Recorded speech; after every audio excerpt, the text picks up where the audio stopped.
So you discussed that again, for the resources part, you went through different toppers talk and different toppers told about a lot of resources. And that is one problem which every aspirant faced during the initial phase of preparation. Like, is there a lot of content, a lot of books, a lot of NCRTs. And again, you told the importance of NCRTs and syllabus mapping. Then what did you stick to one set of books, and was it fixed, or was it changing throughout your journey? What made you to stick to a certain resources for this examination for all the subjects? Yes, sir. So, sir, as you said, there are n number of resources. But what I figured out was that most of the toppers advised all the aspirants to stick to the basic resources, and I did that. Only the basic books for prelims, at least for Lakshmikant, for polity, Spectrum for modern Indian history, and for geography, NCRTs, and for current affairs, I only stuck to Vision IAS monthly magazines as well as PT 365 and Mains 365. So my resources almost throughout were same, and I revised them multiple times.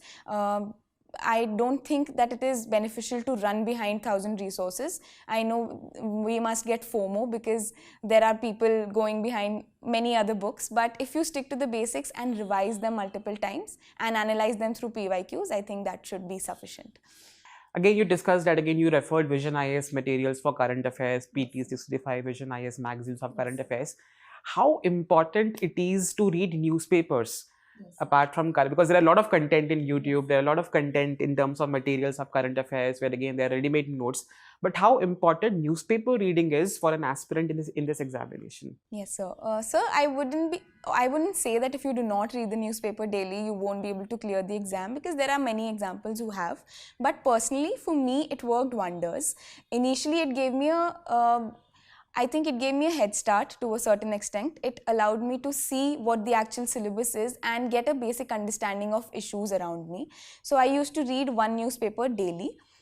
It took me about 40 to 45 minutes because I attempted selective reading. I did not focus on the political news and editorials that might have been too complex to write in mains or pre. And apart from that, sir, newspaper reading, of course, was extremely beneficial, especially in the personality test part. At that time, I referred not just to Hindu, but I referred to the explained series of Indian Express also. So I think it was beneficial for me. Many times the topics are multiple times repeated in newspapers every day, so they get stuck in your brain. So in mains also there was a question wherein I hadn't read about it anywhere, but I had read about it 2 or 3 times in the newspaper, and I was able to jot it down there. Yes, sir. Okay, so now we know the strategy which you followed, the books which you followed. So now in the first attempt, or usually the first attempt for every student, there are 3 stages for the examination: the prelims, the mains, and the personality test. So a lot of confusion that again we should study first for prelims, then for mains, or then for personality test, or it was something which you did simultaneously for all the 3 stages. Initially, what were the challenges which you had in your mind that again I need to prepare for all 3 years simultaneously, or again we should go in a systematic manner? What worked for you and what did you follow? So, yes, of course, this challenge is faced by almost all the aspirants as to how to manage, especially pre and mains both. So, I went for an integrated strategy for pre and mains, initially at least for about 9 months. And just about 3 months before the pre, because this was my first pre, I had to dedicatedly give around 3.5 months for prelims. So, about at that time, I stuck only to prelims resources, but otherwise it was an integrated strategy. And I think I realized this a little late, but an integrated strategy can work wonders.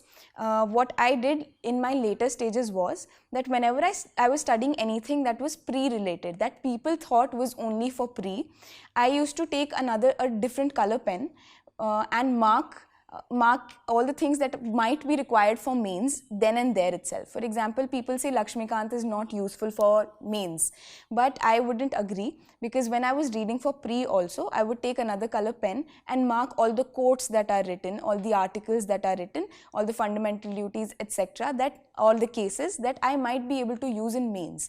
And then between the time for pre and mains, I used to only have a cursory glance through those colored points. Apart from that, also whenever you're reading monthly magazines or when you're reading material for science and tech and environment, specifically for prelims, what you do is make a different document. I used to make a Google Docs that prelims knowledge in environment for mains. So all the schemes that I might have read in environment, all the reports that I might have seen or I might have read about in prelims, I used to just jot them down in that document and verbatim use those in mains. So that gave me an edge. So I think an integrated strategy, but 2 to 3 months before pre, just focus on pre.